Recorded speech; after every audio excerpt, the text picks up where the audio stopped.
Welcome, ladies and gentlemen, and thank you for joining today's EIM Governance Review Committee meeting. Please note that all lines will be muted until the public comment portions of the call. We will provide you with instructions on how to enter the comment queue at that time. And just a reminder that this call is being recorded. With that, I will turn it over to Deputy General Counsel Bert Gross. Bert, please go ahead. Thank you. Good morning, everybody, and thank you for attending today. I'm going to handle a couple of quick procedural matters, and then I will turn the meeting over to GRC Chair Hampton for the substance of the meeting. I think our first step is to do the roll call. So I'll do that. I'll do it in alphabetical order with the voting members first, followed by the non-voting members. So here I go. Please remember to be off mute if you're on mute at the moment, committee members. So starting with Tony Braun. Here. Andrew Campbell. Here. Suzanne Cooper. Present. Eric Eisen. Here. Jennifer Gardner. Here. Therese Hampton. Here. Doug Howe. Here. Christine Raper. Here. I believe Rob Taylor is going to be late, but I'll call him just in case. Rob Taylor. Okay. Moving on, Rebecca Wagner. Here. And I'm informed that Mary Wenke is out. She's been out on leave, so I'll skip over her. And I believe that Cameron Yurkowski is also going to be attending, but joining a little bit late. Cameron, unless you're on, I'll give you a chance to say you're here if you're here yet. Okay, well, we'll see him when he gets on. And then Val Fong. Here. And Angelina Galita. Present. Okay. Well, we do have 9 of the voting members, which is more than a quorum, so we can move forward. The next housekeeping measure is approval of the March 16th, 2020 general session minutes. For that, I would need a motion and a second from voting members of the committee. So if I could get a motion from somebody to approve the March 16th, 2021 minutes, please. This is Jennifer. I move to approve the minutes. Okay, this is Jennifer. I'm sorry, who's the second? This is Eric. I'll second. Great. And we'll just go through the roll call again quickly, this time only the voting members. Tony Braun. Aye. Andrew Campbell. Aye. Suzanne Cooper. Aye. Eric Eisman. Aye. Jennifer Campbell. I'm Jennifer Gardner. Sorry about that. That's okay. Aye. Therese Hampton. Aye. Doug Howe. Aye. Christine Raper. Aye. And Rebecca Wagner. Aye. Okay. The motion for the minutes passes, and I will turn it over to you, Therese. Great. Thanks, Bert. Appreciate it. And good morning. Thanks, everybody, for joining us today. This is a long-awaited meeting for us to be able to kind of hear your comments and be able to deliberate on a draft final straw proposal. You see the agenda on the screen. We just approved the March 16th minutes. There's a little typo there. It's the March 16th minutes from our last general session meeting. Before we get into the agenda, I just want to provide the opportunity if there's any public comment on things that are not on the agenda. If you do plan to comment on the draft final proposal, we'll have an opportunity for that. But if there are any other public comments before we get started, an operator, if you can give instructions for that, that would be great. No problem. Ladies and gentlemen, if you wish to make a public comment, please press #2 on your telephone keypad to enter the comment queue. And I'll just give them one moment. All right, I am not yet seeing any callers in the queue. Great. Okay, we'll go ahead and move through our agenda. So you can see it on the screen. We're going to just do a little brief what our purpose is and the background that we've been through. I'll do a high-level overview of the Part 1 draft final proposal. Then we really will open it up for hearing from all of you if you have public comment that you'd like us to consider as we have a discussion among the GRC about this draft, and then we'll vote on it. Then we're going to talk about our proposed path forward on the remaining topics, what we might call Part 2, and hear from you as well on some of those. So if we can change the slide, but not to that. I think we're on we've lost the screen with the PowerPoint. Nikki, is everything good on your end? I think... Hi, it seems like we're having an issue. Are you able to pull it up on your end? I think I saw enough of it. Sure, I will need a moment, but I can do that. Okay, I can give a little bit of this background of things that are actually not on the PowerPoint. If we just remind ourselves of the GRC charter and purpose, the next slide that's going to come up is just going to give you a timeline of what we've been through over the last year. But just a reminder, our charter asks that we develop through an iterative stakeholder process, so with these general session meetings and the comment periods that we've had, proposed revisions to the current EIM governance structure. And while the charter allows for consideration of governance enhancements in the event that a day-ahead market is added to the current EIM market structure, we determined, actually, I think in the revised straw proposal, that our focus would be on EIM, that a market design, a more fully fleshed out market design would be needed to really look at governance aspects for EDAM. So just a reminder to everybody as we're going through this Part 1 proposal and even our discussions for Part 2 are focused on EIM governance. So if we can go to the next slide. So here's the process that we've been through. It started with a scoping paper back in January of 2020. We took comments. We had a stakeholder workshop. Then the GRC deliberated over those and created a straw proposal in July of 2020. We also took comments on that and had a stakeholder workshop. And then in December, we put forward a revised straw proposal, took comments. And on March 16th, that was the meeting where we talked about this two-phased approach. So we kind of deliberated on what the options were based on our comments and put forward this two-phased approach. And the reactions to that proposal have been mixed. We did receive in that meeting oral comment that there was some disappointment, wanted to see everything put together as one package and encouraged us to move quickly. We've had other comments that were not made in that meeting, but I think as people talk to GRC members to suggest that they were really happy with that decision or that they were surprised by it. So that's part of the process and part of why we want to have these conversations with all of you and hear from you. I'll talk a little bit more about some of those reactions when we get to the part of this agenda about the Part 2 and what our plans are. But today, we released 2 weeks ago, posted on the website, the Part 1 draft final proposal, which includes a subset of the issues which we'll talk about. And today is the day where we will vote on whether to submit that to the board and the governing body for their consideration. So we go to the next slide. This is really the breakdown of this two-part path that we're on. And so the draft final proposal, Part 1, includes all topics in the EIM governance review except for the delegation of authority topics. And so we are aiming to put that forward for the governing body and the EIM governing body and the ISO board to review in May. And then we'll look at those delegation of authority topics in this Part 2. What this says, and we'll talk about this a little bit later in this agenda, we would like to complete that proposal as soon as practical, the Part 2 proposal, aiming for June, but we're going to balance that with different issues that are at play. So we'll talk about that a little bit later in this meeting. So if we go to the next slide, these are the issues that are included in this Part 1 draft final proposal. I'm not going to kind of walk through this list. You can kind of see the list, but this is what's included in the Part 1, and I'm going to highlight a couple of the key issues. So if we go to the next slide,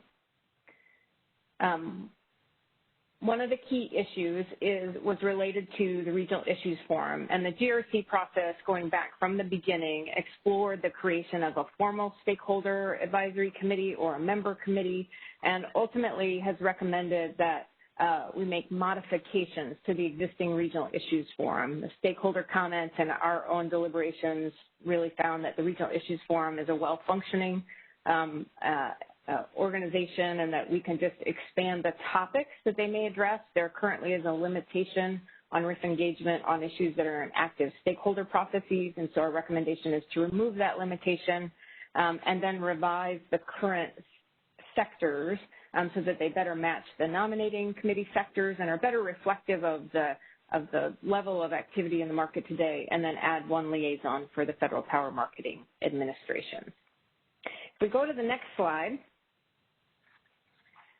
we also explored pretty extensively the role of market expertise and input into the governing body, and looked at both the Department of Market Monitoring, the Market Surveillance Committee, and the idea that kind of came from really the scoping documents of a market expert that would be specific to the governing body.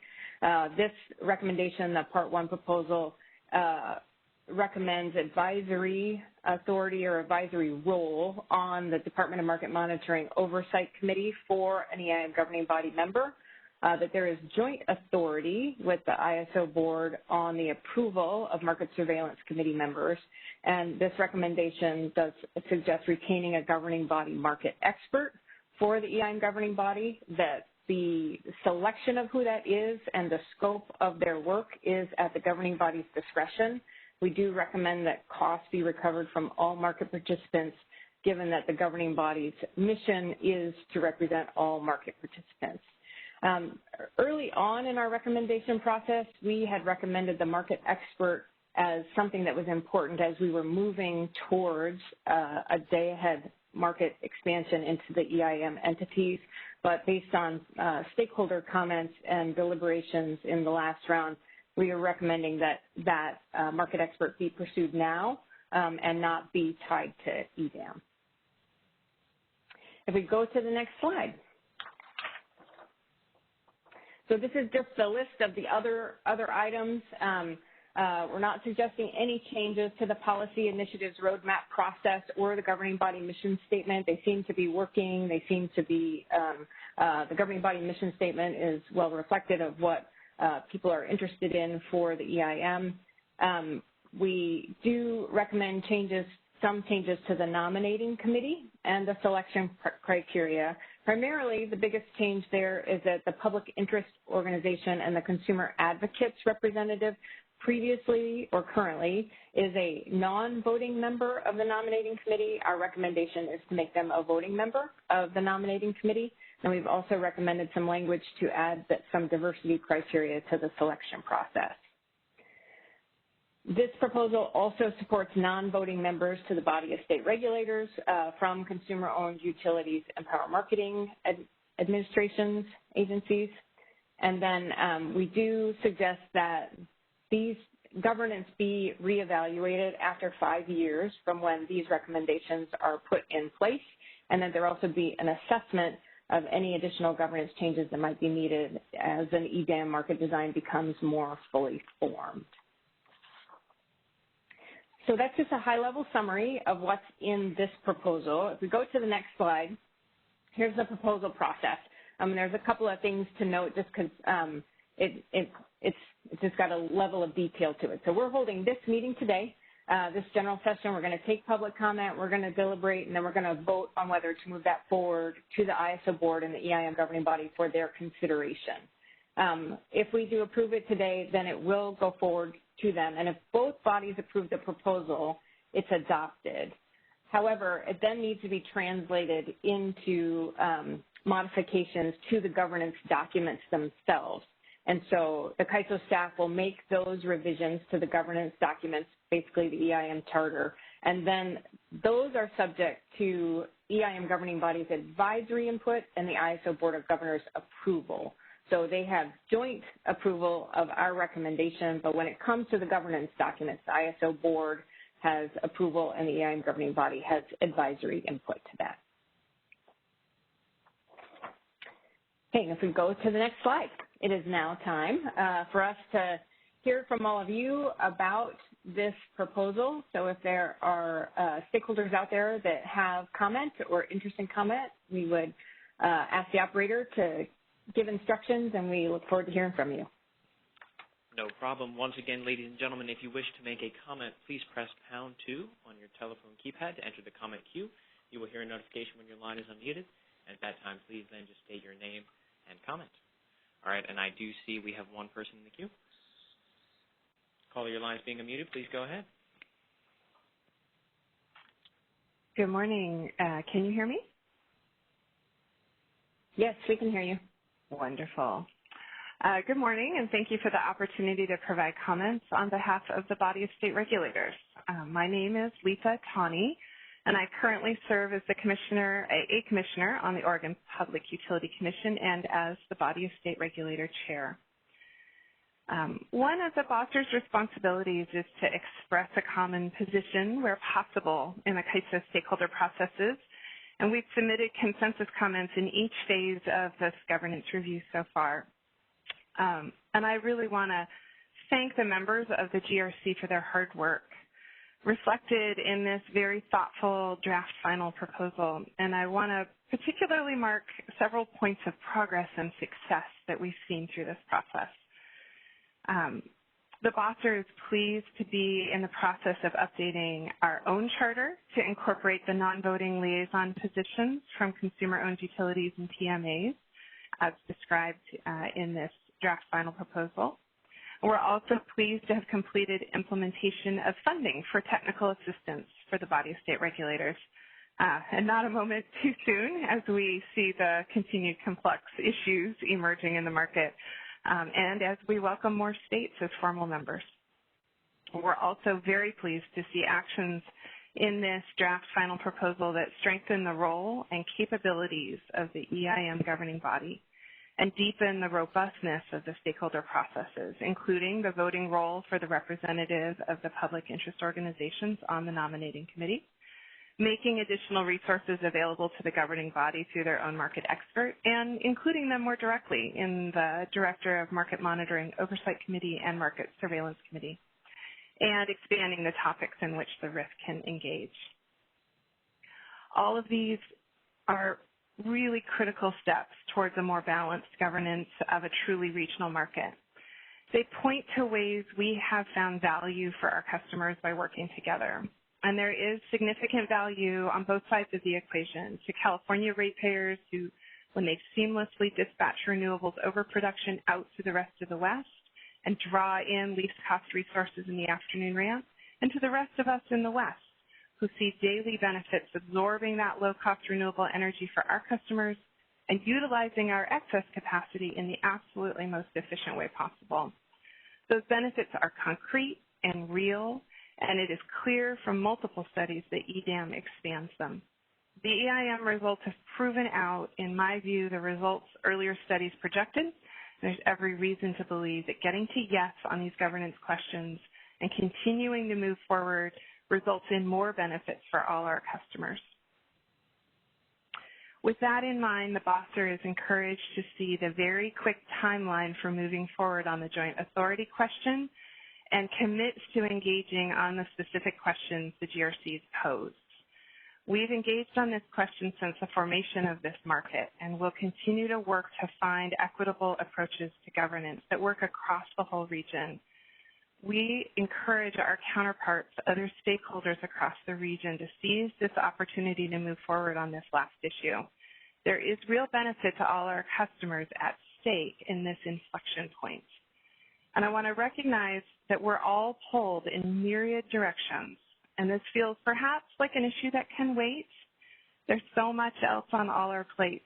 In Oregon, I'm dealing with a very worrying wildfire season forecast, a legislative session that will undoubtedly increase our workload, resource adequacy concerns, demands to move faster to expand customer choice, and unprecedented utility clean energy planning and procurement. but time is not on our side for any of these issues, including continuing momentum for regionalization.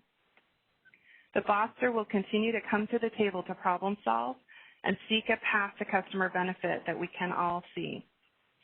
This momentum has taken years to build and has taken body blows between last summer's region-wide resource adequacy issues and the limitation COVID's placed on working face-to-face. I appreciate how hard the GRC has worked to overcome those limitations. And I encourage all the parties to continue to work on this last issue to find their way to yes, because this opportunity is time-limited and the status quo risks benefits for all our customers in every state and for everyone who participates in the market. I really appreciate how hard work the GRC has put forward, and the BOSTER stands ready to keep working with you. Thank you, Commissioner Tani. Are there other comments? I do not currently have any other comments in the queue.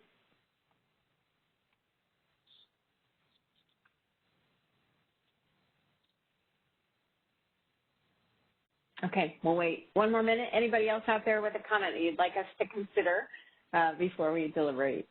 And once again, that is #2 if you wish to enter the queue.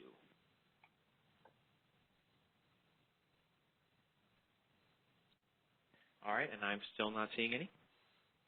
Okay, terrific. Can I check, do we have Cameron Yurkowski and Rob Taylor? Have they been able to join us? I do not think we have them on the phone, or at least not on the speaker line, I should say. Okay. Let's go ahead and turn to GRC members, and I'll give any one of you that wants to volunteer first a chance to provide your thoughts, comments.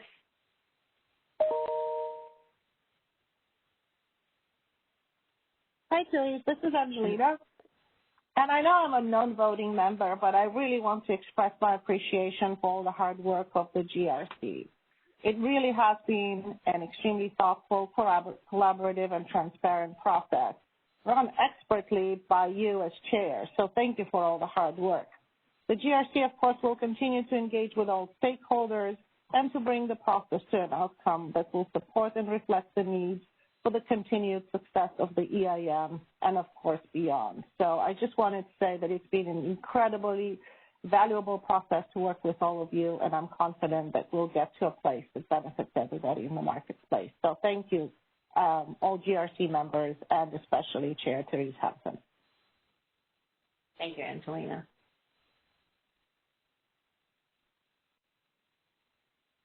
Okay, I will just start. I'll just check in. So anybody else want to provide comment from the GRC? This is Jennifer. I'd like to offer some brief remarks. Thanks, Jennifer. Yeah, no problem. Thank you for the opportunity.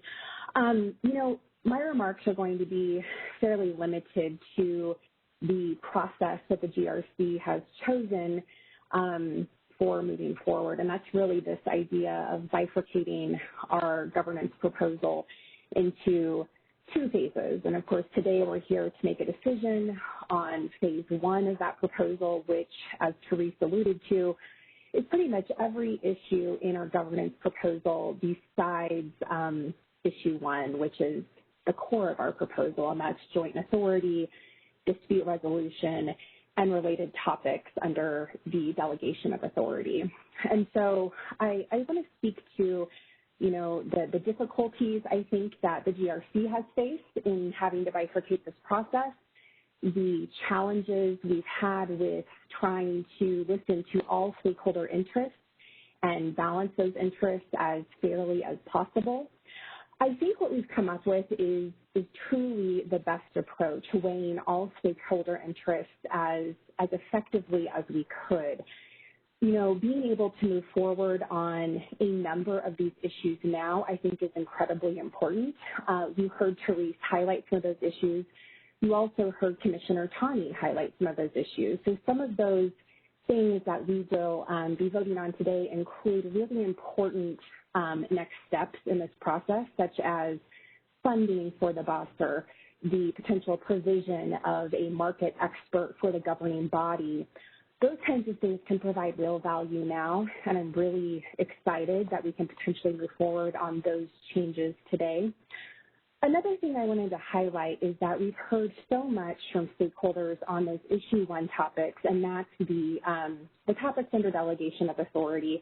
And like I said at the beginning of my remarks, this is really the core of our governance proposal. And so I think it's understandable that there were a number of stakeholders that flagged concern with delaying these important topics for a second phase of approval. And I think at our last public meeting, I mentioned this, but I explained that those concerns are incredibly valid. We feel you. We would love to be able to present an entire package of reforms here today and vote on that entire package. But given so many stakeholder concerns and opinions that were very diverse responding to those issue 1 topics, and given that those issue 1 topics are so crucial to this governance proposal, the GRC really felt it was so important to get those right rather than try to pass everything together at the same time and possibly rush on these important topics. And so, again, we've heard your concerns, and I think what we've found now is a nice balance. We are trying to speed up the process to make those important changes to issue 1, to joint authority, to dispute resolution, and those related topics. And we're really looking forward to working with stakeholders on trying to resolve these issues. Teresa alluded to this, that we're planning to have at least one stakeholder workshop where we can hear from stakeholders and try to identify areas where stakeholders may agree on these important issues, and also areas where, of course, they don't agree. The hope here is that we can really find a compromise situation. That might mean that not all stakeholders will love what we end up with for the issue 1 topics, but the hope is that stakeholders will not oppose where we end up for those issue 1 topics, and that by the end of June, we will have a final proposal ready for stakeholders to consider, and that we can have this full package of governance recommendations ready well before the end of this year. We've heard from all of our stakeholders in this process and appreciate all the concerns that have been shared to date, and are really looking forward to continuing to work with each of you to resolve these issues as effectively as possible. Thank you, Therese, for the opportunity to provide remarks, and I want to thank you for your leadership and thank all of my fellow GRC members for the great work that they've produced so far. Thanks again. Thanks, Jennifer. Andy.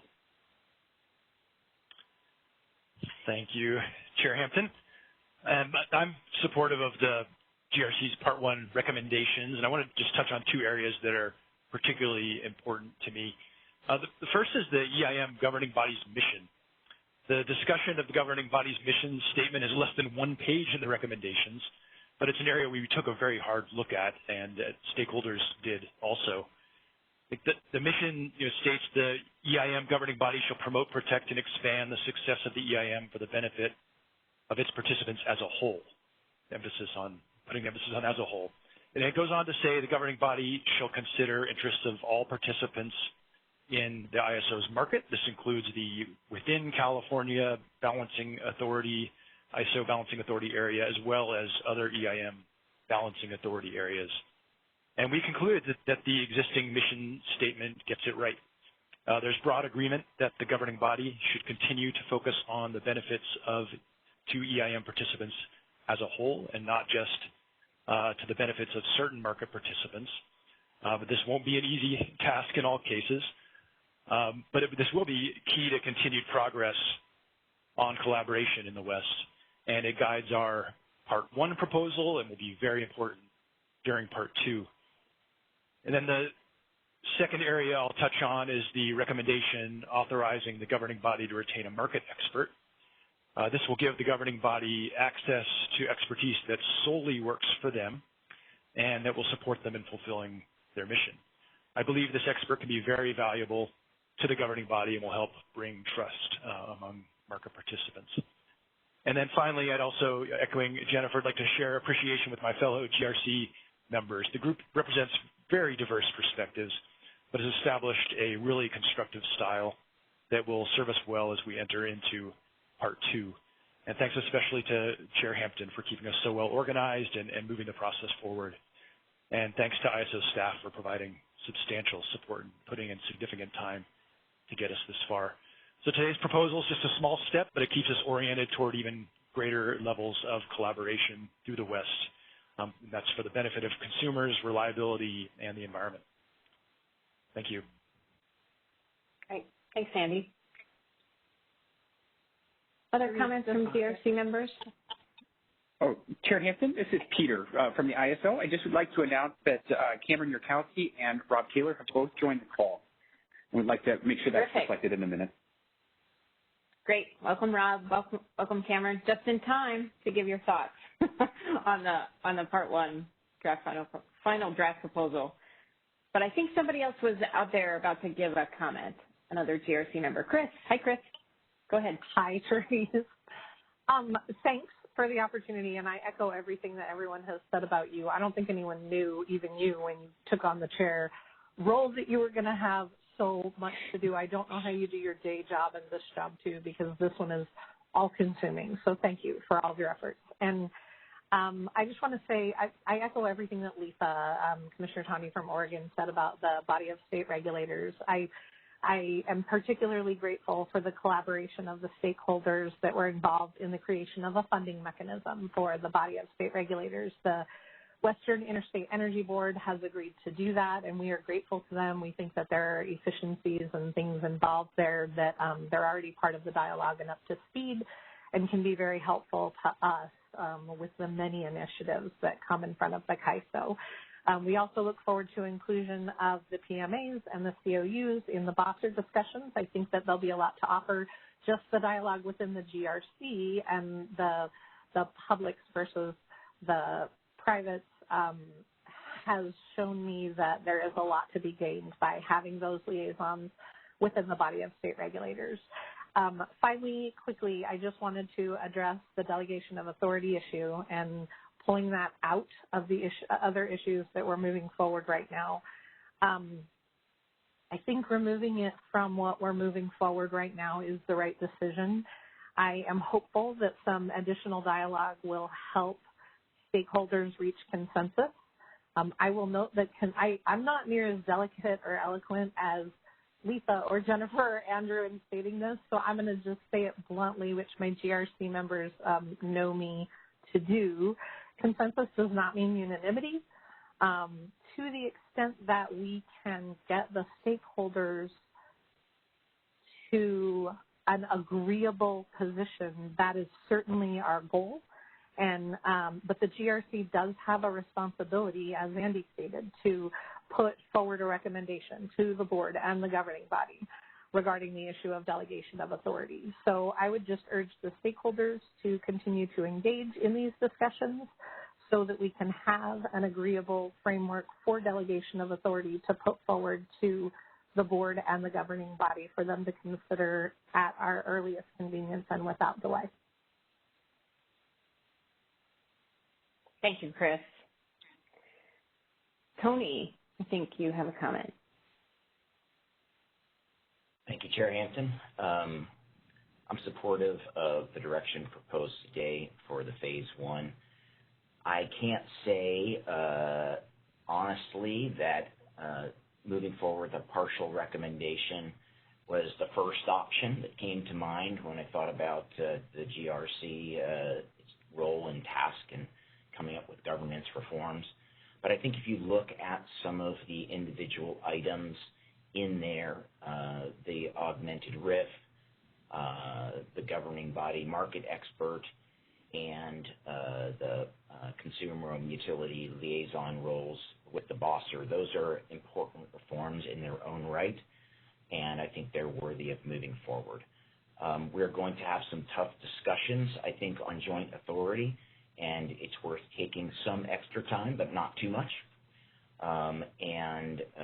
So we look forward to that conversation with stakeholders. I'm good with the phased approach, but we really got to roll up our sleeves, and I presume we'll have an opportunity to discuss some of the dynamics that might occur there as we move to the next part of the agenda today. Yes, we will. Great. Thanks. Anybody else from the GRC have thoughts or comments? Hey, Chair Hampton, this is Rob Taylor. Glad I was able to make it for this last part. Did just want to echo everyone else's comments in thanking you for your hard work here. You kept us on track and moving forward. Appreciate that. Also want to thank my fellow GRC members and the KISA staff. They put a lot of extra effort in getting us to this point. I agree that the proposal is a good one that we're moving forward with. It's got a number of good changes in there. I believe they will expand opportunities for engagement with the governing body and stakeholders. It also provides the governing body with access to additional technical expertise, which is very important, especially at this point in time. And it creates an opportunity for engagement between the BOSSER and consumer-owned utilities, which is important for my company in particular. I think when you look at these changes as a whole, they represent a more inclusive approach to governance that we're headed down, and it just recognizes the reality that we are dealing with a regional market and the nature of that regional market. I will say I am disappointed that we weren't able to deal with delegation of authority in this package. That is obviously one of the more key elements to what we're trying to address here. But I'm hopeful that we can roll up our sleeves, as Tony said, and get to work and get that part addressed quickly based on the time schedule that we've outlined. So with that, I just want to thank everybody again, and I intend to support the package. Thanks, Rob. Chair Hampton, this is Cameron. If I could jump in for a second, I don't want to miss the opportunity to also thank you for your leadership. We've worked together in the past quite a bit, so I knew we were in good hands when you volunteered to chair the effort, but you really exceeded even my expectations, and I want to thank you for all your hard work. It's sincerely appreciated. That all goes to all of the GRC members as well. I really appreciated working with this group. I feel like we made a lot of progress. I do support the Part 1 package. In particular, from my perspective, I think the tweaks we made to the selection process and the emphasis on diversity will be important going forward. I really like the governing body market expert option, and also the funding for the BOSSER, I think, is a critical step moving forward for the market and governance, broadly speaking. Similarly, I do view it, Part 1, even as a package that's an important color coming from the near-term next steps on the delegation of authority issues. Those are critically important for the region from my perspective, and I'm pleased that we've got some real firm and near-term next steps on that, so thank you. Thanks, Cameron.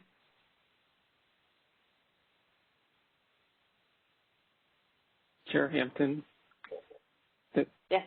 Hi, this is Suzanne. I would like to say a couple things as well. Though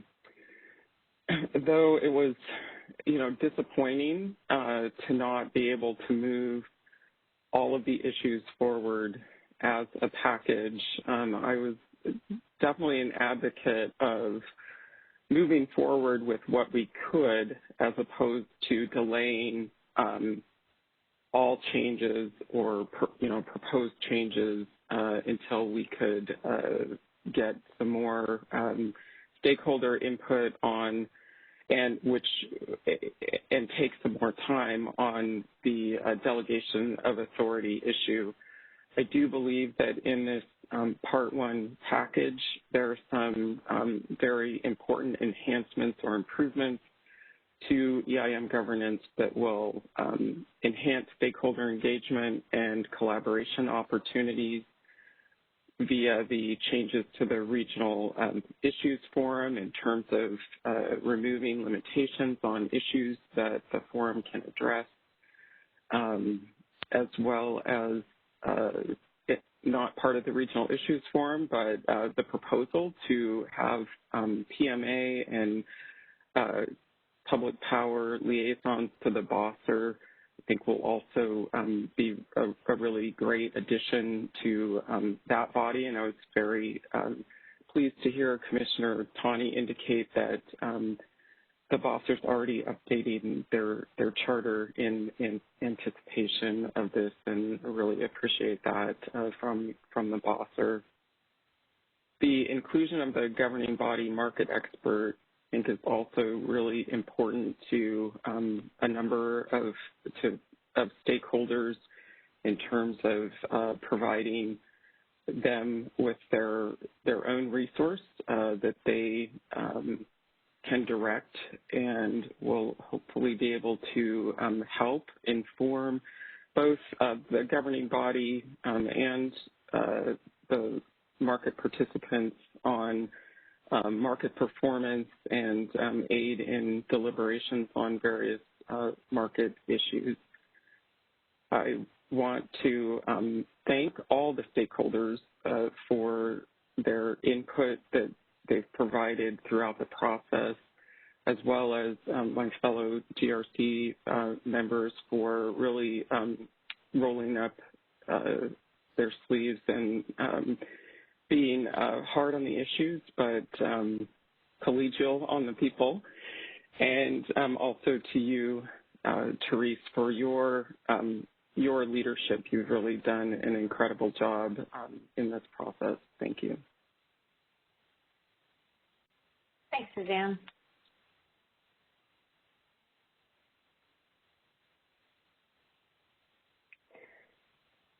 Okay, I'll go ahead and share some thoughts as well. And now this is my chance, actually. So I appreciate the thanks you've all given me, but honestly, it's really been because of all of your contribution that we've been able to do this. Every one of the members, you've been dedicated, you've contributed, been very active participants, and you've brought your diversity of perspectives, and it's really helped us, I think, both to understand stakeholder comments, but also to understand each other and to explore all kinds of different options. So I really thank every one of you for your contributions, and CAISO staff for all the support and help they gave. And just, Cameron, I'm not sure I volunteered. but I think I got here by default. But that's okay. Actually, it's been it's actually, and we're all talking about it in the past tense. We're not done yet. We've still got work to go. So that's good.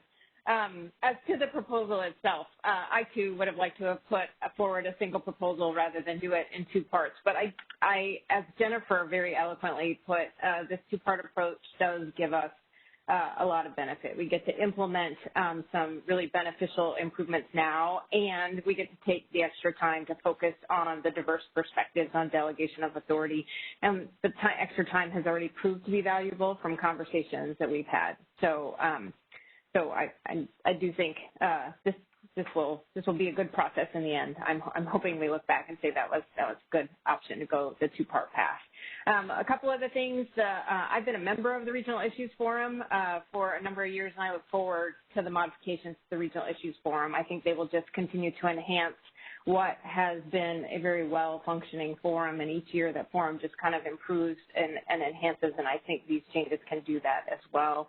I appreciate, Commissioner Tani, your highlight of progress and success just through this process. Actually, thank you to the body of state regulators for always having your comments at every stage, because I know to get a comment set of comments from a very diverse group like the body of state regulators has been challenging, or can be challenging. I'm not saying it has been challenging, but it can be. And I think we've seen progress in terms of the funding for the body of state regulators and the openness. Thank you for the openness to have the public power liaison.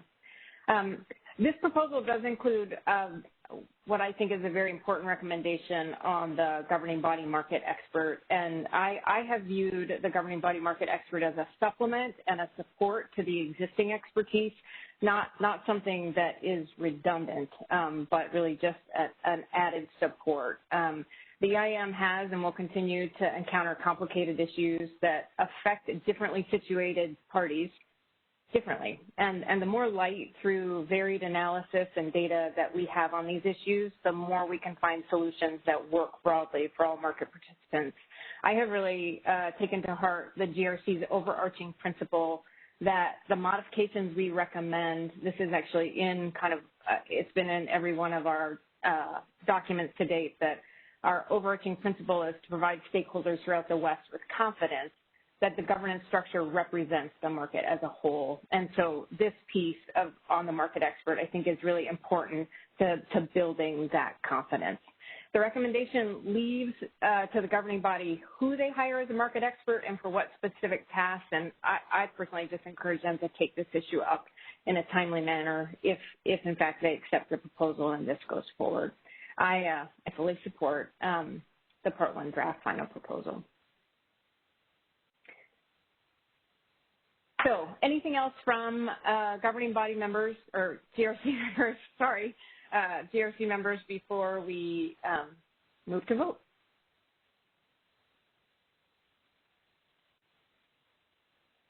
Okay, Bert, I think I turn it over to you now. I think that's right. Nikki, Peter, is there some motion language that has been prepared that you can put up on the screen just so we can go through it orderly way?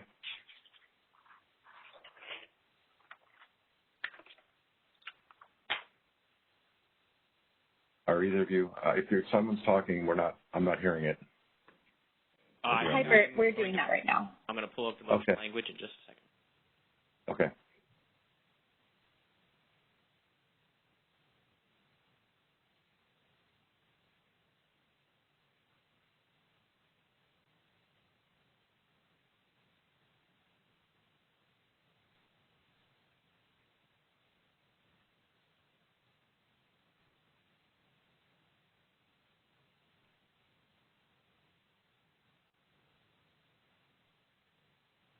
So, okay, I think it's up on everyone's screens now. So I will read the motion language, and then we'll, of course, need both a first and a second from voting members of the GRC. Assuming we get past that step, then we will go through the roll call vote in alphabetical order of the voting members. So I'll read the motion here. Moved that the EIM Governance Review Committee adopts the Part 1 draft final proposal dated April 12, 2021, as its initial proposal for EIM governance for consideration of the EIM governing body and the ISO Board of Governors. Is there any committee member that would be willing to make a motion or to move that language? It's Rebecca. I'll move. I'm sorry, who was that? I didn't hear. It's Rebecca. I'll move. Rebecca? Okay, we've got Rebecca's motion. Any second? This is Tony. I'll second it. Okay, Tony Braun as the second. All right, and now I'll go through the roll call. Tony Braun? Aye.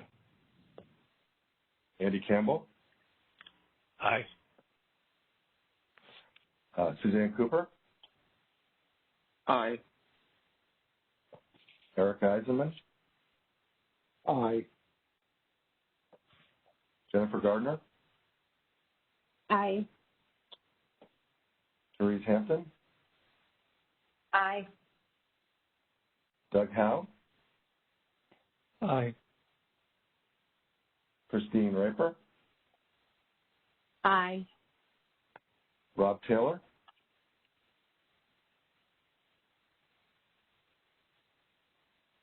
Rob, if you're on, we can't hear you. Maybe you're muted. Rob, you should be unmuted now. Thank you. Aye. Okay. Rebecca Wagner? An enthusiastic aye. Very good. I'm going to skip Mary Winkie because she's not here today. And last is Cameron Yurkowski. Aye. Okay. That's everybody, all of the voting members, and the motion passes 11-0. So congratulations. Thanks. Teresa, I can turn it back to you, and more faucet. We do. So again, thank you to all the GRC members for the work on this. Thank you to CAISO staff for all the support on this, and congratulations. Let's transition to the slides, go back to the slides. What we want to talk about now is Part 2. Now that we've moved on Part 1, now we want to talk about this Part 2, which is the Delegation of Authority topic. So if we go to the next slide, these are the 5 topics that are included in as we've gone through all of the different scoping paper and the straw proposals, it's typically referred to as Issue 1, the Delegation of Authority. It includes 5 major topics. The delegation of authority itself, the form of authority, whether it's joint authority or primary advisory authority. The scope of joint authority, from the beginning, we have recommended a joint authority model, and then we have put forward concepts about the scope of that joint authority. The process for resolving potential deadlocks, we sometimes refer to it as dispute resolution. If you have the joint authority model and you have a difference between the ISO Board of Governors and the EIM governing body, and then decisional classification dispute resolution. This is where you might have a dispute if something is under joint authority or should not be under joint authority. And then the durability of the delegation of authority, which speaks to how the ISO Board of Governors may withdraw the joint authority or the delegation of authority that they give to the EIM governing body. Those are the 5 primary topics that are in the delegation of authority and that we will look at and make recommendation on in this Part 2 final straw proposal. If we go to the next slide,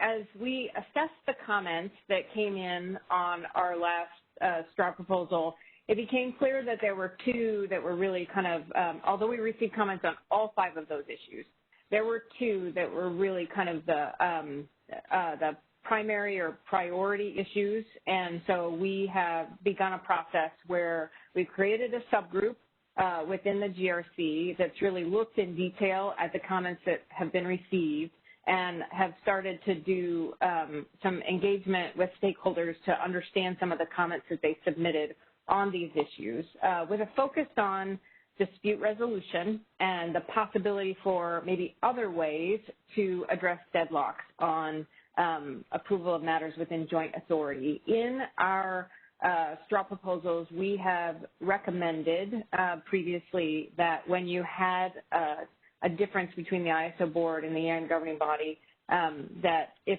at first they couldn't reach resolution, they would go back through the full process, a remand. They would go back, start a new proposal, go through a stakeholder process, and attempt to reach resolution again. If they could not reach resolution, then there was an option, if the ISO Board of Governors agreed that a change to the tariff was made, that 2 filings could be made at FERC. And we received comments really from a number of stakeholders for different reasons that that dual filing approach created challenges. So we're really kind of asking the question from stakeholders about, are there other possibilities? Are there other ways to address this deadlock? So that's one of the first issues. And then the second issue is we received different comments about wanting more specificity about the scope of joint authority, what's included, what's not included. We received specific recommendations for what to include and what not to include. And so we really want to hear from stakeholders about the key principles on that so that we can provide a little bit more definition and find the right scope around joint authority. So we kind of want to prioritize these 2 topics, but again, like I said, we'll deal with all 5 of those issues. We are reaching out. If you have thoughts on either of these issues or any one of these delegation authority issues and a GRC member maybe hasn't talked to you and you'd like to get us some of your thoughts, let us know. You can contact me, you can contact Peter, you can contact your GRC member, anybody that you would like to get in touch with. We are in the process of kind of really trying to understand stakeholder comments and seeing where there might be some option and opportunity that we haven't previously considered. And so if you go to the next slide, not that one, but the one before that, there we go. So here's the proposed calendar for development of this Part 2 of the draft final proposal. And so I think we heard from Commissioner Tani, we've heard from other stakeholders that they really would like us to move faster on this Part 2 rather than slower. And so this is a schedule that really has us trying to wrap this up by June, if possible. And part of that is kind of dependent on what we hear and where some of the options are. But in April, We've been, like I said, we created the sub-team. We're reviewing the issues. We're talking to parties to understand their comments, and we've got this meeting here today, and I'm gonna ask you if you have comments at the end of this. So if you have comments, there'll be an opportunity to share that. And then in May, we want to continue those conversations, but we'd like to have a stakeholder workshop in May to discuss issues. And maybe there's even ideas that have kind of formed, and we want to test them with people and kind of get a sense for that. And then we would ask for comment on that workshop discussion.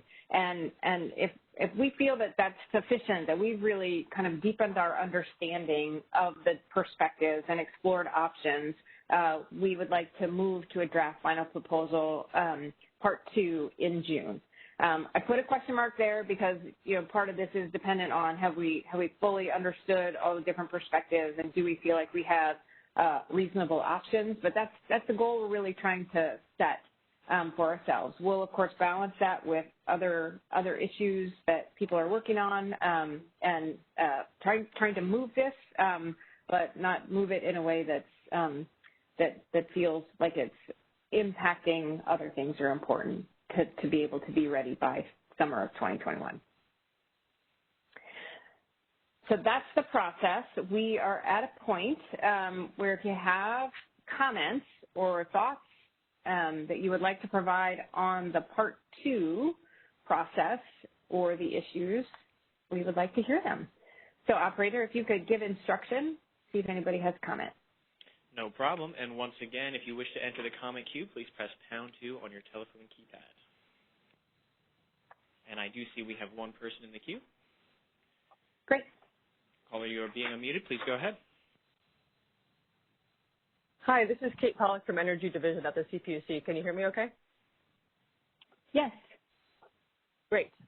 So I wanted to thank the GRC members again very much for their hard work, and great work throughout this whole process, first of all.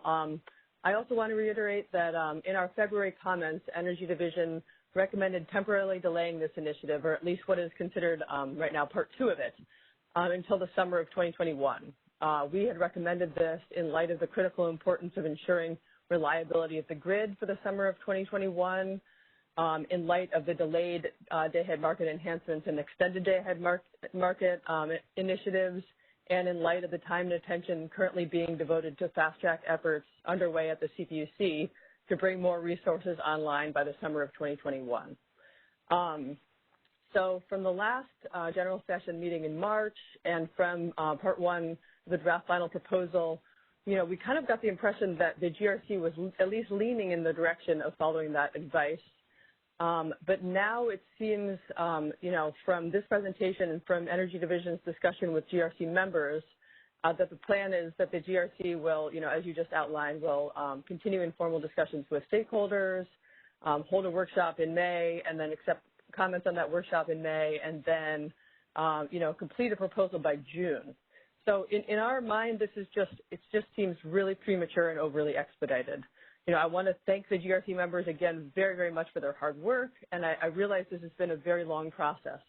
But we really feel at this point that this, the joint authority issue is not something that can and should be rushed. There are many complex issues at play. In fact, Southern California Edison, in the document that it had submitted with the February comments, we feel like, they made a very valiant effort in digging into the CAISO tariff and the business practice manual. If you took a look at that, and I feel like that exercise also highlighted that, that the GRC is definitely trying to push forward something very important, but also something that seems to be considered in its current form at a very high level, and that has not been considered yet at sufficient granularity. So I really feel like we, at Energy Division, we feel like we need to take a step back here, slow down the process, give this, the consideration and time it deserves, really thoroughly workshop this topic. Many, I think it's certainly deserving of more than one workshop, and ideally it should be, delayed till after the summer, as we recommended in our comments. So thank you again for listening. That's our perspective. Thanks very much. Great. Thanks, Kate. I appreciate the comment. So I think we do understand that perspective and have heard that comment. I think you've heard we hear comments on the other side as well that say go faster. So I think this is part of the reason why we've laid this out this way is we really want to get deeper into it, get to the more granularity as you suggested, and we'll do this workshop in May and really assess whether we've gone as far as we need to go in order to get to a next proposal. So appreciate the concern and the balance with the summer readiness of 2021 and all the things that need to be in place. These are the considerations that we've been weighing throughout and will continue to weigh. Okay, thanks very much. All right, I do not see any other commenters at this time. And just a reminder that it is pound 2 if you wish to make a comment.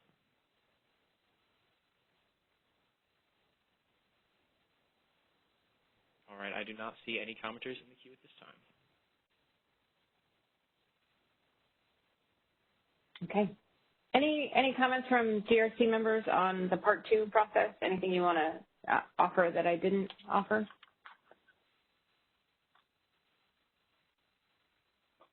Yeah, Teresa, this is Tony. Okay. Go ahead, Tony. Especially in light of Kate's remarks there. Yeah, I think those are well taken points. Certainly the focus on summer 2021 has been central in our thoughts.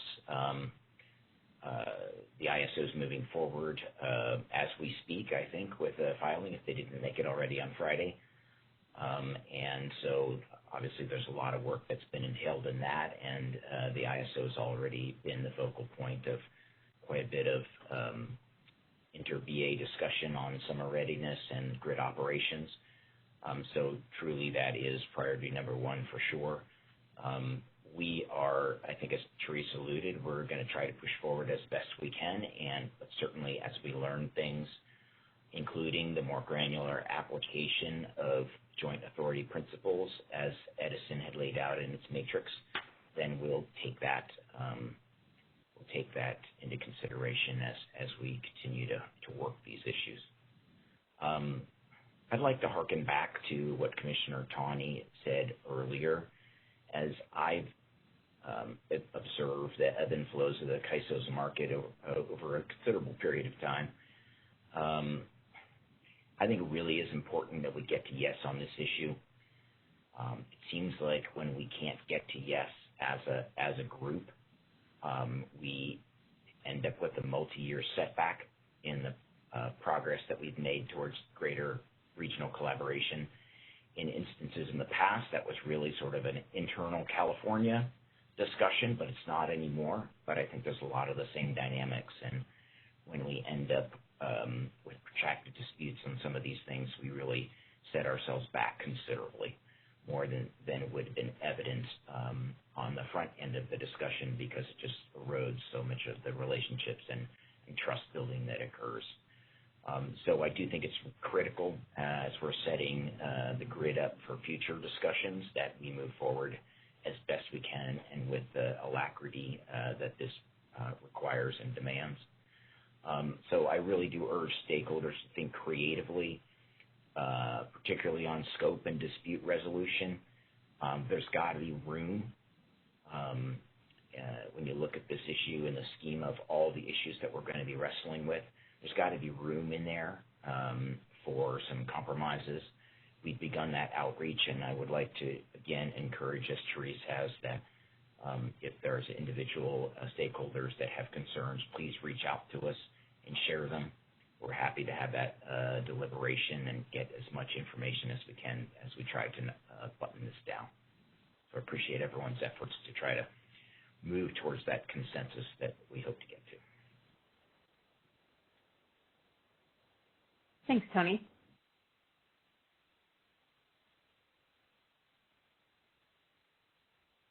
Okay, if there are no other comments, operator, you don't have anybody in the queue. Anybody else out there wanting to give a comment? We do not have anyone in the queue right now. Okay, I know that Val Fong wanted to make some comments before we close. So Val, I'll offer you a chance. Now it's my turn. Thank you very much. Therese, my comments are going to be brief, and at this point, I just want to acknowledge the remarks of our fellow committee members, and I want to echo the remarks that Angelina Galiteva made when she kicked us off. And so these are going to be a little bit redundant, my apologies, but it's hard not to be because, Therese, you have been impressive and tireless in your efforts and your dedication to what we're working on. You've been a fearless leader, and everyone on the committee knows what a huge role you've played in keeping us all engaged and thinking. I also want to thank you very much. I also want to thank the entire team, and this includes our CAISA members and frankly, our stakeholders. You've all remained very committed to this process. It's taken what I call a lot of perseverance, a lot of thoughtful consideration, a willingness to share your thoughts, a willingness to hear the viewpoints, and it's taken all of that to get to where we are today with Part 1. As a member of the governing body, I know this governing body is asking all of you to continue on with the issues involving the delegation of authority, and these are the issues that we refer to as Part 2 of the governance review. But I also know that my colleagues and I thank you for your effort. And I know this committee is absolutely committed to making sure this is not a perpetual effort. At this juncture, I look forward to the deliberations with my colleagues on the governing body and the Board of Governors on the GRC's Part 1 recommendation. So thank you very much. Thank you, Val. Okay, if there are no other comments, we have covered all the material we intended to cover today. Thank you to the GRC members, all of them, the voting members, and our non-voting members have been terrific participants in all of this process. And you have the open invitation to talk with us about issues related to delegation of authority, and we'll provide notice for the May workshop that we're planning to have on this topic. We look forward to having you all participate in that as well. With that, I'll end this meeting. Thank you so much. Thank you. All right, ladies and gentlemen, this concludes our call. Thank you for using AT&T Event Conferencing Enhanced. You may now disconnect.